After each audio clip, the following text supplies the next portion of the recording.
meet Farmer Jen and, of course, her adorable adopted calves, Cecilia, Charlotte, and Layla. Today's chat wouldn't be possible without the generous support of the Dairy Management West and the Dairy Excellence Foundation. So thank you to both of those organizations for making today possible. First, this live chat is part of the Adopt a Cow program. So for anyone that is new to the Discover Dairy and Adopt a Cow program, it is a free online resource that covers Common Core standards in math, reading, and science, all while using dairy concepts to teach those lessons. Those resources can be found at discoverdairy.com, and we'll go ahead and throw that in the chat for you so you have an easy link to get those resources. We'd also love for you to join the Adopt a Cow Fund next year. So if you're interested in joining again, or you stumbled upon this live chat and you're interested in joining us for the first time, you can register starting May 1st. Since we're not quite at May 1st, you can go to discoverdairy.com/adopt, and there will be a short little form there where you can submit your email address and you'll get added to our mailing list. So on May 1st, you'll get a notification letting you know that registration is open. Next, everyone is going to continue joining us live today. And as you can see, that chat feature is enabled. And I see many of you have found that chat feature already, letting us know where you're from. Please continue using that chat, whether on Facebook or on YouTube. Go ahead and comment throughout the video. You can ask questions in there. We are really excited to hear from you. And I know Farmer Jen is too. We just ask you to please make sure you're keeping the comments and questions school appropriate and related to the chat. And before we turn it over to Farmer Jen, I do want to see who's joining us live today and see if we can give a couple shout outs to some classes that have joined us. So let's see. Right in the beginning, before we even got on live, we had some very excited people who are here to see Layla. So Miss Costello, Miss Newhouse, Four Peaks is also joining us, coming here to see Layla. So welcome. Good morning, everybody. We've got some folks from Winchester, Virginia. They just happen to be hopping on here today, and they're just tuning in to see some other virtual chats. So hello, welcome. They actually adopted from a different farm, but they're hopping on for today. Let's see, we've got some first graders from Apache Junction in Arizona. Welcome, good morning. Tuscan, Arizona, second graders, good morning. Some first graders in Fort Mojave. Oh, I might be pronouncing that wrong, but thank you. Good morning. That's Mrs. Johnson. And then we've also got some folks who adopted Cecilia from Preparatory Academy in Arizona. Welcome. We've got some folks, some third graders, Miss Lewis's class. We got a kindergarten class from Phoenix. And oh my goodness, so many people are joining us today. Some folks from Corona de Tuscan. We've got Lookout Mountain Elementary School, and they're excited to see how hear how Lucy is doing as well. So we'll make sure we'll give a little update on that later. And they said they're rooting for her. So thank you so much for your support on that. Let's see, Miss Lawson's class, Miss Jen's kindergarten class, welcome, good morning. So many people are joining us today. Thank you so much all for hopping on. We are really excited to have you. Keep using that chat. We're excited to hear your questions and comments, and I know Farmer Jen is too. And speaking of Farmer Jen, we are really excited to meet with her today. So without further ado, I give you Farmer Jen. Hey, Farmer Jen, how you doing today? Hey, Brittany, good morning. How are you guys doing today? We are doing really well. It's a beautiful day. It's a beautiful day right now in Buckeye, Arizona. When we woke up, it was a little bit cold, which I like because it keeps the flies down. But for April, this is just perfect weather. And you can see all of the cows are out because a little bit later into the year, they would all be hiding underneath the shade. But as you see behind me, this whole group of cows is out because they're Jerseys, and anybody who's watched my videos knows that Jerseys are nosy. And we've been here doing sound tests for a while. So they all came out to see what was going on. If it was a pen of Holsteins, they probably would still be in the pen ignoring us because that's what Holsteins do. But anyways, I have Layla right here. She's kind of hanging out to see what's going on. And Cecilia is behind her. And then Charlotte actually snuck by us because she wanted a drink. So maybe we can get the camera over there and you guys can look at her butt because she likes to show us her butt all the time. But yeah, anyways, the calves are now, I think they just reached 7 months old, which means that this is their last week at the calf area. They are getting weighed and measured for the last time on Monday. I just found out, yeah, Monday's the day that we're going to meet to weigh and measure them. And then they will get moved across the street to the, what I call the cow high school, which is for older cows. Because right now we kind of consider this cow elementary school. And when they were in the barns, that was cow preschool. So they're hanging out still for their last week. And then next week, they'll get moved over to cow high school. The big change for them is that it's a bigger pen. So they'll go from pens that have a max of about 75 cows per pen to a max of about 250 cows per pen. Wow. The other big change, and that means they just have more friends to play with. So they'll be with all of the friends that they've been in their pens with, but we'll combine them with another group. So they'll just have a lot of friends to play with. But that way, cows, actually, it's a fun fact, cows can have a best friend. And so we don't want to separate their best friends. So what we do when we move them into bigger groups, we make sure that we move their pens together into the bigger group so that even though it's a little bit weird and maybe a little bit scary for them that they got moved into a bigger pen, at least they still have their best friend. So I bet a lot of you guys can relate to that when you start a new school year and you're in a new class, it might be a little bit weird, but then at least if you have a friend in the class, it makes you feel better. Yeah. And the last big change that'll be is that when they get moved into their bigger pen, they'll get moved on to a different kind of food. And so it's a 7 to 14 month food. It's a little bit less high in fat and higher in fiber and protein, because if we keep feeding them like we did when they were babies, then they would get really fat. It would be hard for them to get pregnant. And if they were able to get pregnant, it would be really hard for them to have the baby, because just like teenagers, cows like to eat a lot and they will just eat and eat and eat and eat. And yeah, they'll get a little bit overweight. But one of the fun things that we do on Stotz Dairy, and it's a sustainability measure, is that we work with all of the Walmarts and Sam's Clubs in the areas, and they ship us all of their expired produce every day. We'll get a couple of truckloads of it. And we can't feed that to the cows, because another fun fact, if a cow eats an onion or a garlic, it can actually make the milk taste like onions and garlic.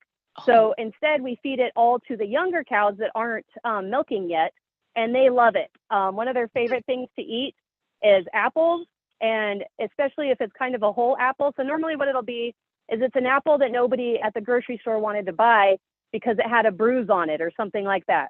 And cows really don't care, but they're trying to bite it, and it's like a big apple, and they're like, trying to chew on it. So if I see it, I'll go over and I kind of crush it with my boot so that it breaks out. And then all the cows come running over to try and eat all the pieces. And then the other fun thing that we get a lot of, and if my class from Hawaii is on here, shout out to the farthest away class that I've ever had. Right. And thank you guys for all the pictures you sent. They were beautiful.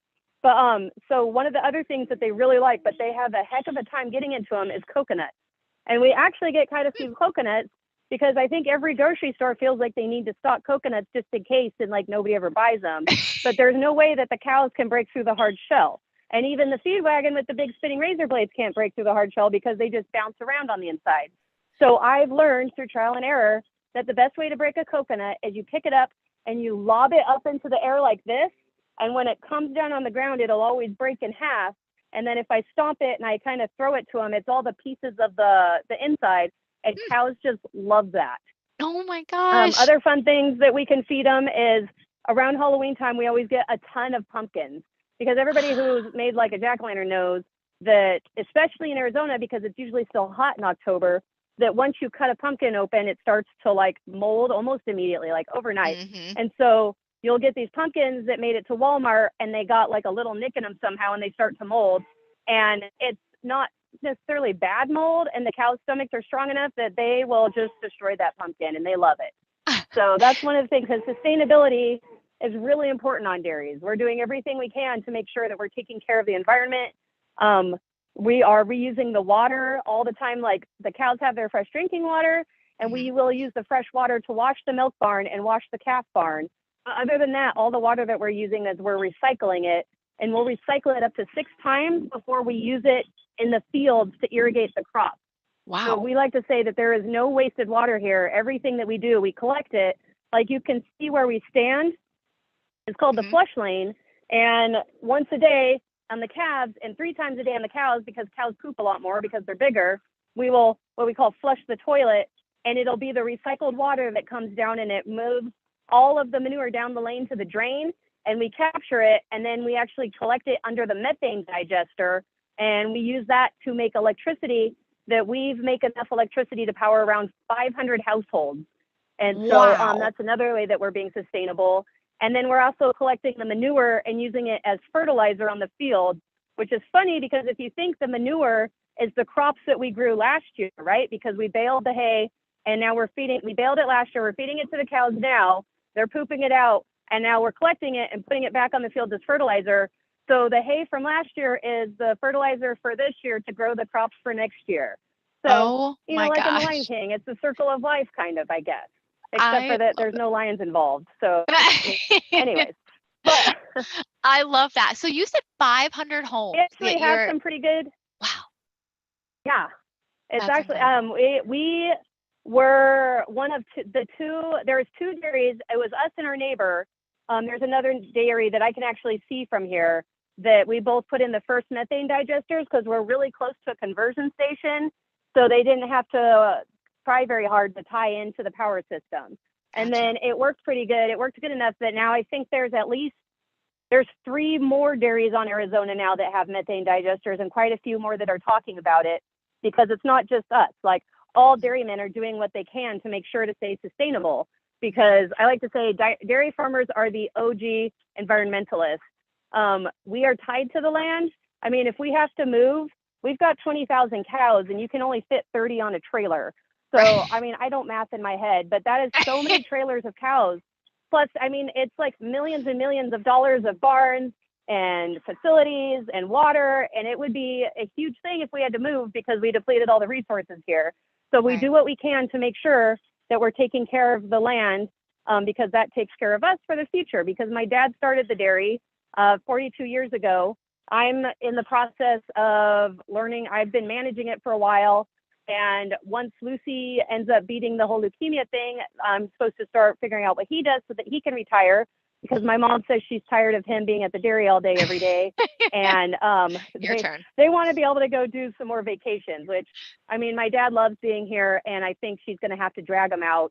But, he can still be here and also go on a cruise somewhere, I guess. Right. But, and then I have 3 kids, which, I mean, I would love it. I'm not going to force any of them to come back because that's, my dad didn't force me to come back. I came back because I wanted to. But if one of my kids wanted to come back, I want there to be the possibility that they can and that they can maybe pass it on to their children. Yeah. So we're taking care of the land because it's a multi-generational thing. Yeah. Yeah. Absolutely. So, I and the love cows, that. I guess I wanted to tell you this too. The cows' names, Layla and Cecilia, are after 2 old rock songs that I love because I love classic rock is one of my favorite. And probably the teachers know. They might be able to play the songs later for you guys. But Layla and Cecilia are 2 of my favorite old songs. So I picked those 2 cows' names from that. And I was talking to my 6-year-old son, Tommy, and asking him, like, I don't know, what should I name the next one? He goes, obviously, her name is Charlotte. And I was like, Charlotte? How did you come up with that name? And he goes, that's her name. And I was like, That's all right, just it. then, Charlotte it is. Oh, So Layla's named after a rock song. Cecilia's named after a rock song. And apparently Charlotte came to Tommy in a dream or something because that was her name. Maybe that's so maybe she adorable. told him. I don't Right? know. I want my name to be But Charlotte. yeah. From a young age, I've told my kids that I can speak cow. And they're always like, if they ever hear a cow moo, they'll be like, Mama, what did it say? And I'll tell them because I speak cow. And they're always like amazed by that. So, and I tell them, I'm like, I speak English, I speak Spanish, at least passably, and I speak cow. Like, you have to speak cow if you live on a dairy. Right. And I mean, I'm only joking a little bit because I mean, I've been around cows my entire life. So even if I can't like actually talk to them, I know how to work with them. And Right. that's part of the other thing about being a good dairy farmer is that when you're ready to move cows around, you're not yelling and screaming. You just know how to work with cows. And so when I got these cows out of their pen, I mean, the ladies that are here helping me film can tell you, like, I wasn't yelling. I was on the phone with Brittany. I don't even know if she knew that I was moving them because I think I heard just you got breathe. behind them and I flapped my hands at them a little bit in the right direction. And if you know how to work with cows, you know that they know what to do if you move your body in a certain way. And that's one of the things that we do on the dairy is we have experts come out to the dairy and they come and put on classes for our employees that it's called low energy animal handling. Shout out to Luis Friones with the Land Co. That he's an expert on cow movement. And he's come out to the dairy a few times and put on classes for us to teach all of the employees how to move cows in the most safe way, both for the cows and for the employees. Because in every class, we do a lot of continuing education on the dairy for all of our employees. We have 160 of them out here. And we want to make sure that everybody knows what to do all the time. And one of our things that we always do, every class, we have to say something about safety, and we have to say it at least 3 times so that everybody knows it's important. And we always end with talking about animal well-being. We want to make sure that everything we do here on the dairy has the cow's best interests in mind. We want to make sure that every cow is happy, healthy, and comfortable, because happy, healthy, comfortable cows are cows that make more milk. And it actually pays us to keep them happy, healthy, and comfortable. Right. So if it's question time, I would love to answer some questions, because I have been talking a lot. So no, you're good. If you want to read me some of the questions. I do. And if have anybody's some curious really awesome why questions. all the other cows have 2 ear tags and this one doesn't, it's because I think I've told you guys Jerseys like to chew on things, and sometimes that's an ear tag. And so you can see where she used to have an ear tag, and one of her friends chewed on it until it fell off. Oh, so no. That's why we have blank ear tags, because sometimes they'll chew on them so much they fall off, and we have to put a new one on. And cows also have RFID chips in their ears. It's the little white button you might be able to see, and they can't chew on that because it's so tight into the ear. So that's how you know who a cow is. Even if both of her ear tags have fallen off, you'll be able to look at her RFID tag. If you look in her ear close enough, you'll see it. Yeah, that's almost impossible for them to lose. And I mean, even if they lose their RFID tag, hopefully they have at least 1 ear tag left. And if not, then we have to we have to look at every single cow to find out which one's missing, and then we figure out that's the one. So, yeah. Oh my goodness. No, Jen, that has been I really appreciate a lot of that background information on what they eat. I think it's awesome that these cows are incredible upcyclers and able to take so much food waste and turn it into energy and just be, grow really strong on these types of foods. So I think that's really cool that you guys are able to do that and reuse a lot of that waste food. I think that's really cool. I calculated it at one point, and 40% of what we feed our cows is a byproduct of the human either food cycle or clothing cycle because of cotton. So 40% of what we feed our cows is stuff that would otherwise end up in a dump because of humans, except for cows, because their stomachs are so awesome, are able to digest it. Yeah. That is really, really cool. I think that is just the neatest thing ever, that cows can do that. Yeah, as you said, we have had a lot of great questions coming in. So I'm really excited to get started on some of these questions. First of all, we had a question that's towards you. They were wondering if you have a favorite cow on the farm. I actually do have a favorite cow. It is my daughter's 4-H project cow from last year. Her name is Paige. And so when my daughter gets these 4-H cows, sorry, I think we're having camera issues over here, but I can keep talking. Yep, you're good. We can still hear you. We'll see if we can get the video back up. They said they can still hear me at least, but so it's getting hot enough that the phones being in the sunlight are starting to do that iPhone hot phone warning thing. I gotcha. Yeah. So anyways, I can still talk. So my daughter shows cows at the fair, and they have to be halter trained. So what you do is you go put a halter on the cow, and then you start trying to walk her. And the first year the cow did not want to walk. She would just drag. And we ended up having to tie her to the back of my truck to try and pull her because I was not strong enough. And then she ran and headbutted my truck and put a big dent in it. So that cow did not like me. And I was, we had a mutually antagonistic relationship that we were like frenemies. But the cow last year, I put a halter on her and put her on the lead, and she walked like she's been walking her entire life. And I loved that cow. Her name is Paige, because her ear tag ended in number 404, which if anybody's a computer nerd like me, then error 404, page not found, and I wanted to name her Error. And then the county fair said no, because that was going to crash their computer system. So I was all right, I guess I'll name her Paige.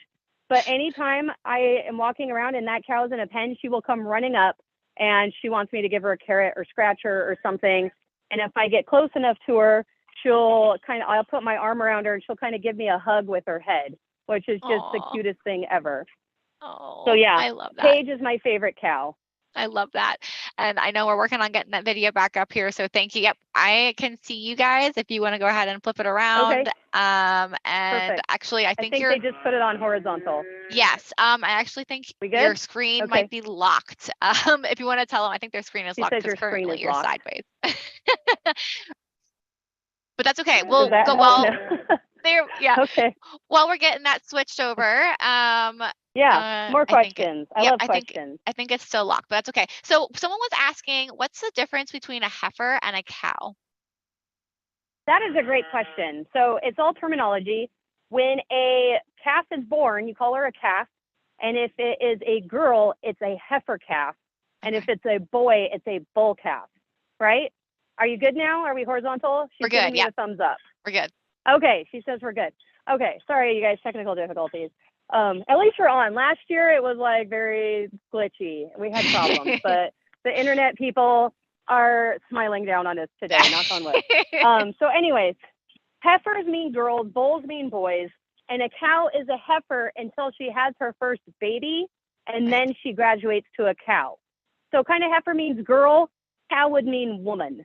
I mean, it's kind of the thing, except for the defining line is when she has a baby. And if you really want to get technical, right before she has her first baby, you call her a springer.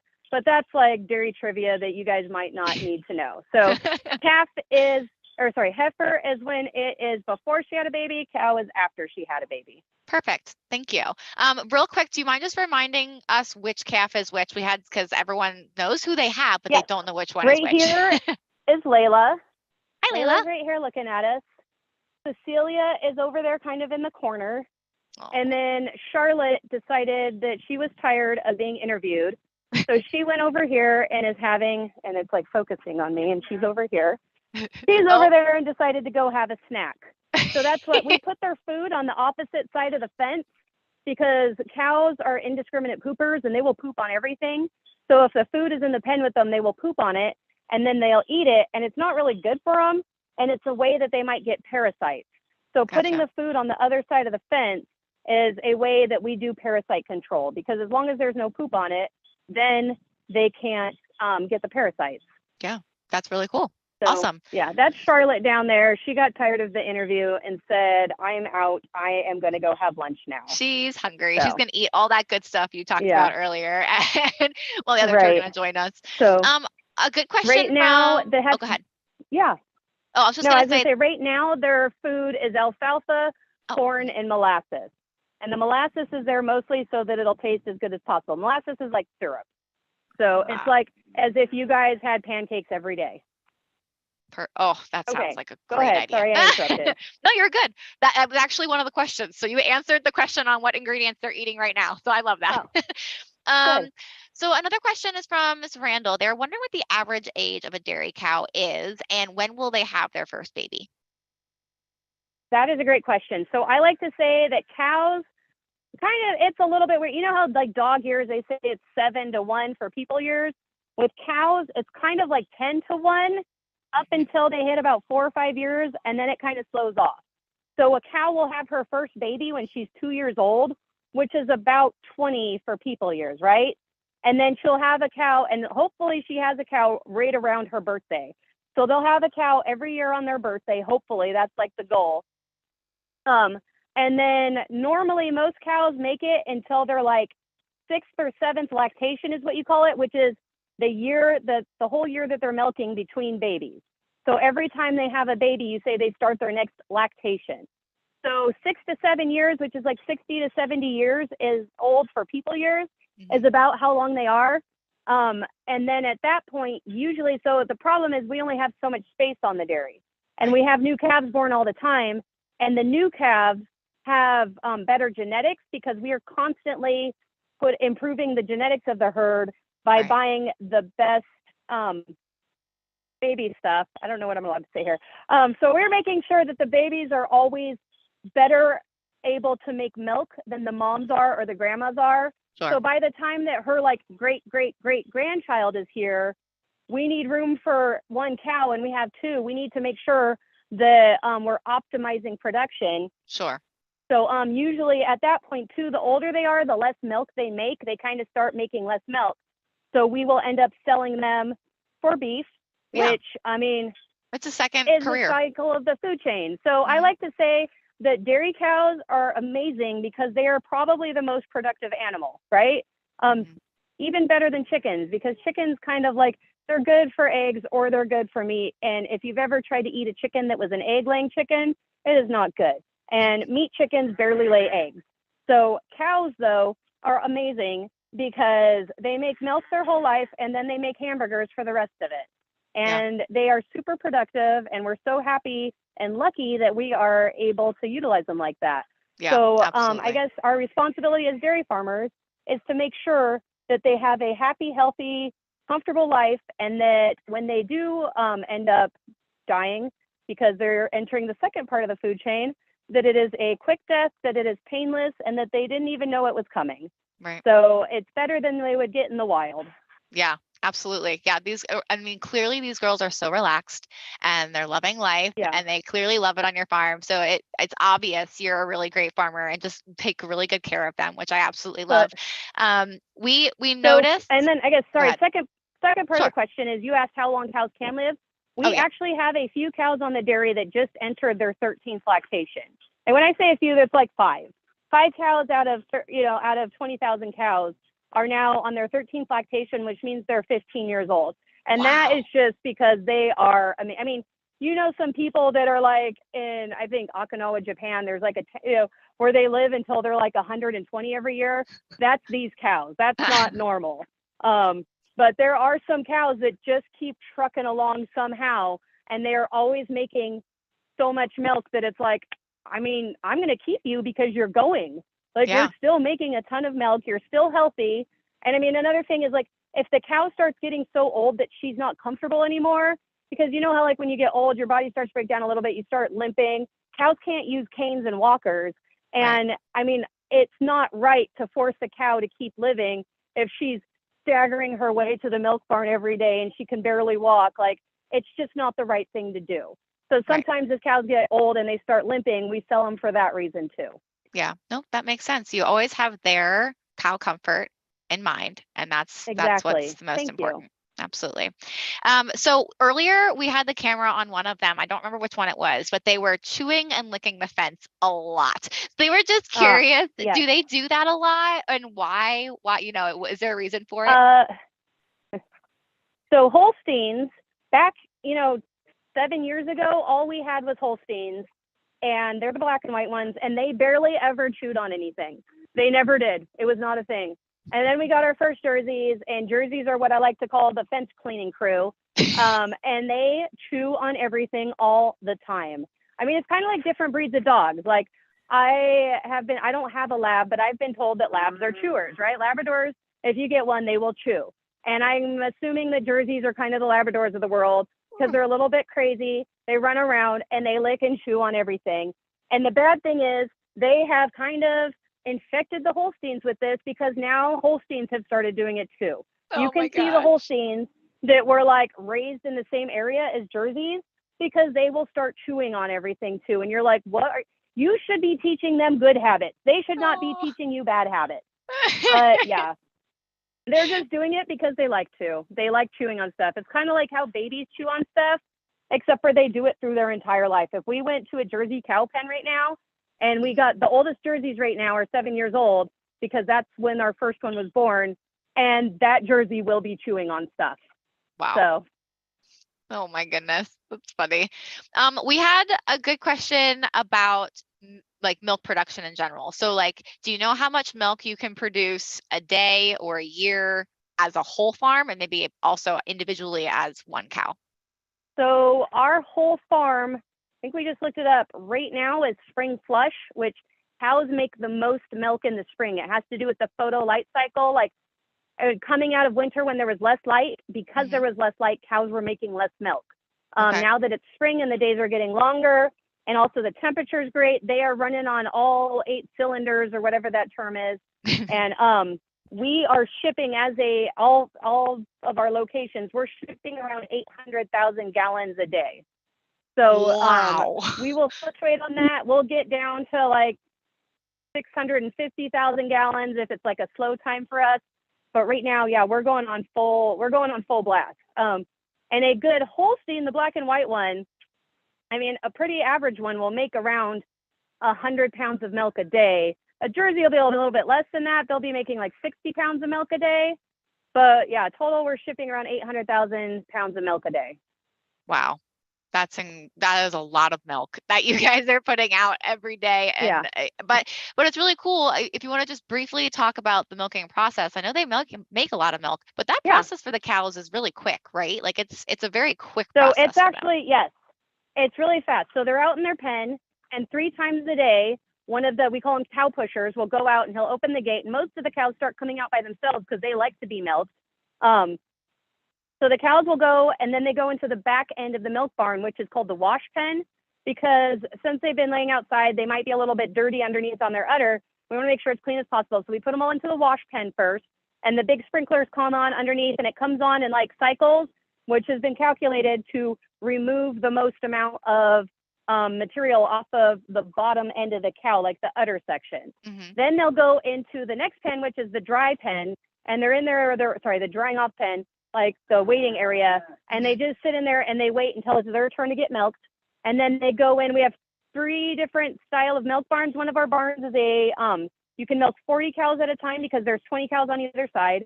The second milk barn, you can milk 60 at a time because there's 30 cows on either side.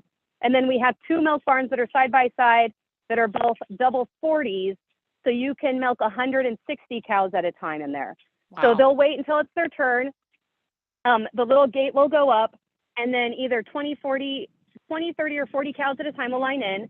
I was just talking to one of my friends about how I was laughing because we both have what we call mixed herds, which is we have 2 different kinds of cows here, that the Jerseys are always the first ones. You open that gate, and those Jerseys just like, they run in as fast as they can because they are excited to get milked.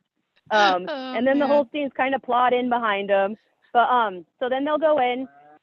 And at this point, they've been in the milk barn for at most an hour, but most of that was in the shower room. So if any of them are like me, they like to just sit in the shower and be comfortable because it's nice to be in the shower sometimes. So they go in, and then one of the milkers will clean the udder. Another one of the milkers will take a couple of test squirts from each teat to make sure that the cow's not sick. If she is sick, they will identify that she's sick by putting a leg band on her. And then they clean her udder either with a towel or with the future cow system, which is kind of like a cow car wash. I think I put that in one of the videos I sent you guys. And then after the udder is completely clean, we make sure that she's not sick. Then they put the milking machine on, and then it's kind of a combination of vacuum and pulsation, and it sucks and like kind of massages all the milk out of her.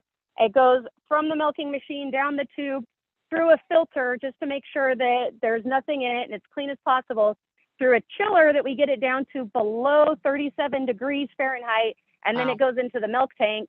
And then we have, I think, 8 now. We are getting about 8 super tankers a day to come pick up the milk from us. Wow. So they take it, and all of our milk right now is going to Fairlife, which if any of you guys are lactose intolerant, you will know Fairlife is the company that filters out all of the lactose for the milk. So even if you're lactose intolerant, you can still drink Fairlife milk. So they will pasteurize it there. At Fairlife, they filter out the lactose, and then they bottle it and send it to the stores for you guys. And I think I've heard that most milk makes it from the cow to the refrigerator at the grocery store in less than 48 hours. Yeah, that's amazing. That's the one good thing about milk, is that it's always super fresh. Yeah. It is very fresh, and I love that you guys send it to Fairlife. What a cool story that you guys go right to Fairlife. Like you said, it's lactose free, so even lactose intolerant people can drink it, which I think, again, is just a really neat connection you guys are able to make. I love that one of our friends is just chilling and hanging out, sleeping right now, or laying down at least on the alley. That was the one. Yeah. I love that. So Farmer Jen, we are getting close to the end here. There are a million questions. So, and we want to make sure we're getting a chance to at least giving some answers. So what I'm going to do, everybody that's joined Yeah, us today, I'm going to make sure we copy all these questions. Summer Jen, if it's okay, I'm going to send them to you and ask you to give some responses to them, and then I can send those I responses will. out in a recap later. So we don't I worry, would we will love to make do that. sure. Awesome, thank you. We will definitely make sure to send any answers to these questions because you guys have really awesome questions we want to make sure we get to. But I do have two final questions for you to wrap up today. Yes. One, we've had some people asking about Lucy, so if you don't mind giving a quick update on Lucy, and then also we would just love to know what's your purpose of why you've chosen to be a dairy farmer, and why do you do what you do? Because Okay. it sounds like a pretty cool job, but we'd love to know, why have you chosen it? Yeah. So first of all, I just want to thank everybody that has been rooting for and praying for Lucy and sending good thoughts, and all the people who sent all the cards, because every time I get another envelope, I bring it to the hospital and she opens it and she always has the biggest smile on her face. And it's like, she's gone through a lot, and to get smiles on her, I love it. Like when Yeah. I found out she had leukemia, I almost considered dropping the Adopt-A-Calf or giving it to, another dairy to do. And I kind of decided to stick it out because I was like, well, I said I would do it. I should do it. And I am just so happy that I did, because you guys have been like a complete out. Like I started crying a little bit the other day because I was just so happy. Like I was overwhelmed by the support. But anyway, so the last bone marrow biopsy that Lucy got actually showed that she's leukemia free, which is amazing. She still Yay! has to do the bone marrow. Yeah, I know. Like I was a huge weight off my mind. So she's leukemia free. She's still in the hospital right now. I actually, after this, I have to run up there and be with her. But because she just had her last round of chemo, and what it does is it kind of like kills all of her blood, is the right way, like is the easy way to say it. So it kills all of her blood, because what we're trying to do is kill the bad parts of her blood. And so it like goes down to 0, and then it's at 0 for a while, and then it starts going back up. It started going back up yesterday, which means that we'll probably get to go home sometime in the next week. So Oh, I'm really excited about that, because my 40th birthday is on the 25th, and I was actually supposed to be in the Galapagos next week. And I'm like, I can't be in the Galapagos because it was going to be my 40th birthday present, and I had to cancel it. Thank God for traveler's insurance. But if I can't be in the Galapagos, at least I would like to be in my own house and not the hospital. yeah. So, but her bone marrow transplant was scheduled already for May 15th, and that's going to be a whole nother process, because they said that way her genetics are, doesn't get the transplant, it will probably come back. But luckily, they actually found a match for her on the donor registry, Wow. because we got the whole family tested. My kids, Alice and Tommy, got tested. Tommy was actually a 9 out of 10 match, and they said they could make it work if they needed to. And then they went to the donor registry and found 6 people that were a 10 out of 10. So they Wow. were able to do further testing and found the one that they said would just be the exact perfect match for her. So Oh, here's a shout out for any of you guys. Like, go get on the donor registry. I didn't even know about it until this, and I am absolutely going to get myself on it once our life settles down a little bit, because you could actually be saving a kid's life if you get picked. So I'm oh, just going to throw that out there. But yeah. yeah, luckily they found a donor that's a perfect match for her. They already collected from the donor the bone marrow, whatever that they need to give her. So starting May 15th, it's going to be another 6-week process to make sure that the transplant sticks. But fingers crossed and all that. I think partially because of all of your guys' prayers and well wishes, like she's been doing great. So thank you Oh, guys so much. And thank you. then yes, and thank you for asking. But the last one, why do I like doing this? I love what I do. Like I worked for a bank for a couple of years, and I was inside most of the time, and I didn't love it. And like my favorite part of the job is when I got to go on tours of my customers' businesses, because at least I got to go outside. And then when I decided to come back to the dairy, it's where I was meant to be, because I get to work outside, I get to be with the cows, I get to work with my family. And I think the one thing that COVID taught us is I like that I was part of what's considered an essential industry, Hmm. because even I got COVID and I had to still go to work, because it's so important that all the cows are getting milked all the time. And Yeah. it's a job that means something, I guess. Yeah. I mean, taking care of the cows is important. Getting food to people is important. Making sure that hungry bellies are getting full, that's important. I mean, whether they be cow bellies that are hungry or people bellies that are hungry. So yeah, I Yeah. got COVID, not really bad, luckily. And so I went to work with a bottle of Lysol, and I told everybody to stay 6 feet away, and I Lysoled everything that I touched.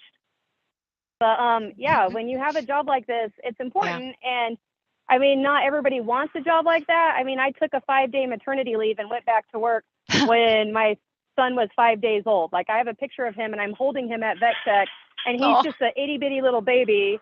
And, you know, oh, they're letting all the cows back into the pen now. But so he's a little bitty baby and I'm holding him and I still have like my fresh C-section scar, but that's just how much I love being out here. Like I could have taken more time if I wanted to, but I didn't want to because I like being on the dairy. Like I like the people I work with. You know, I love that I get to work with my family and even the people that work on the dairy that aren't my family. Like I kind of consider them part of my family because like I work together with them and I mean, they've all been rooting and praying for Lucy. And I think almost half the people on the dairy personally came up to me and said that, you know, if she needs blood, I can give her some blood, you know, and they're telling you what blood type they are. And the other half are sending messages. And it's just like, I mean, the outpouring here has just been great. So That's I guess amazing. that's a long way to say that I just really love where I'm at. I had 5 years working for a bank. And if anything, that taught me that this is where I want to be. Yeah. So Yeah. And you know what? It is really obvious you belong here. You are just such a natural with these cows. You are so knowledgeable. It has been so much fun getting to work with you and having you as a host farm in this program and getting to follow along with your adorable heifers and your adorable calves. So truly, Farmer Jen, thank you so much for being part of this program. Everyone has been saying thank you, and we're so happy to hear an update on Lucy. Everyone has been commenting and saying thank you, thank you, thank you, and I mean that too. Thank you so much for being in this program. It's obvious you love your cows, you love your farm, you take really good care of them, and we've just really enjoyed this. So thank you so much for well, I'm going to throw doing that this. back at you guys. So Brittany, thank you for putting the program together. Like I'm so happy that I get to reach out to people. And I mean, there's no way I could give this many tours. And I just debate that I'm able to do it to this many classes at one time is awesome. And also, especially thank you to all the teachers and all the kids and everybody who's adopted the calves. Like, thank you so much for following along. Like, I am so happy that you guys are learning about cows firsthand from someone who actually knows about it rather than just reading something that you found on the internet. Like, that is awesome. And thank you so much, especially to the teachers. Like, you guys are rock stars. Like, I love teachers. And thank you so much for making this a part of your curriculum. Like, we couldn't do it without you guys. Yeah, absolutely. I couldn't agree more. We've loved having you all in this program. We really hope to have you back in the program again next year. Don't forget to sign up. We look forward to having another great group of farms next year. Registration opens May 1st, and we'll start the program again in October. So thank you all for joining us today, and we look forward to seeing you again next year. Bye, everybody.